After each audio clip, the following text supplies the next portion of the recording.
দেশে প্রথমবারের মতো বাণিজ্যিকভাবে 5G সেবা চালু করল মোবাইল অপারেটর রবি। আপাতত ঢাকা, চট্টগ্রাম ও সিলেটের প্রায় 7টি স্থানে এই সুবিধা পাওয়া যাবে। সোমবার যাত্রা শুরু হওয়া এই উদ্যোগকে স্বাগত জানান প্রধান উপদেষ্টার বিশেষ সহকারী ফয়েজ আহমেদ তৈয়ব। এ সময় অন্যান্য অপারেটরকে 5G প্রযুক্তি সেবা নিয়ে এগিয়ে আসার আহ্বান জানান তিনি। রাকিব হাসানের রিপোর্ট।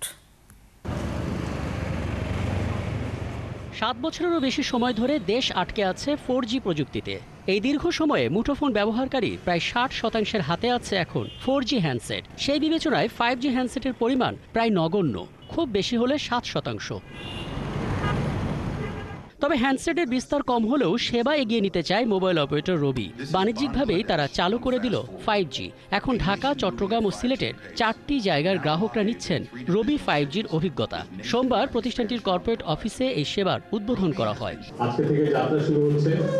এর মাধ্যমে এমন কিছু সার্ভিস, এমন কিছু সেবা আমরা আমাদের দেশে আনতে পারবো, যেটা আসলে আমি বলি যে আমাদের দেশের মানুষের অবস্থান, দেশের বিভিন্ন যাতায়াতের যে ডিফিকাল্টি, এগুলোকে চিন্তা করে অনেকগুলো সেবা অ্যাকচুয়ালি কার্যকর ভূমিকা রাখবে 5Gর আন্ডারে। এই উদ্যোগে রীতিমতো ইতিহাস বলছেন বিটিআরসির চেয়ারম্যান। জানান এখন দীর্ঘ অ্যাক্টিভ শেয়ারিং এর প্রয়োজন, আর এজন্য টেলিকম নীতিমালার সংস্কার করা হচ্ছে। এই মুহূর্তে আমাদের দেশে আমাদের লং অ্যাক্টিভ শেয়ারিং এর অ্যালাউ করে না।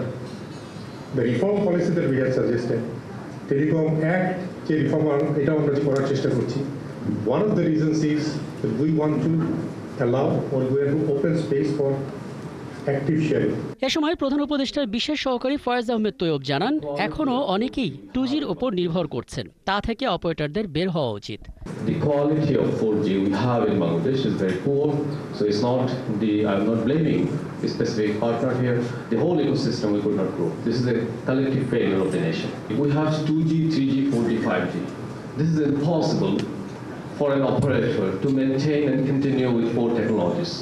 We have to terminate, sunset at least 2. I believe these 2 will be 2G and 3G. রবি কর্তৃপক্ষ জানায়, যেসব জায়গায় 15 থেকে 20% 5G মুঠোফোন থাকবে, সেখানেই 5G সেবা চালু করবেন তারা। আর ইন্টারনেটের দাম 4Gর মতোই থাকবে। রাকিব হাসান, 71, ঢাকা।